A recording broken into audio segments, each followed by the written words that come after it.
We have 2 new members this week. They're agonizing introductions to a group no one wishes they needed to join. We welcome you, and I'm sorry that you have to be here. But after what they've all been through, losing their spouses, they don't know how they would get by without it. And they all have Catherine Monaco Douglas to thank. There's a lot of people that need help with grief, that are hurting, And what do they say? Hurt people, right? But healed people heal people. Catherine's late husband, Larry, died suddenly due to a blood clot almost 20 years ago, leaving behind her and their 3 kids. She tried to turn to grief support groups right away, but there were rules. Most don't allow new members until 3 months after their loss. Catherine didn't like that. I needed help the first 3 months, desperately. So eventually, she started up her own support group, Widowed Not Alone, for young widows and widowers under the age of 65 living on Long Island, who can join immediately.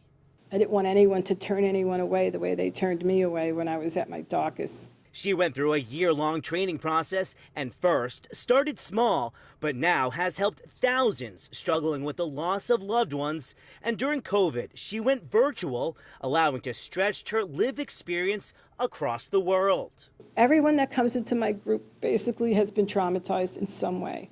So the thing is to be more aware. If you understand what's happening to you, you can help yourself. Catherine breaks up each group based on age, so members can relate better to one another. And the group just helps you connect with other people because you go through so many different emotions, you think you're going crazy at some point.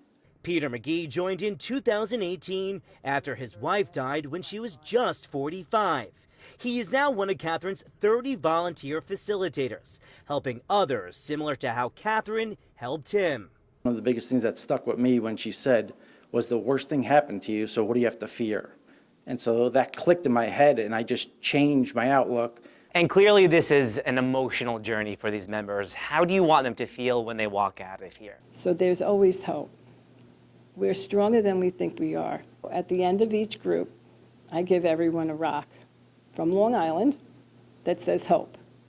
And that's my word, because I believe that there was a time that I thought I couldn't live anymore.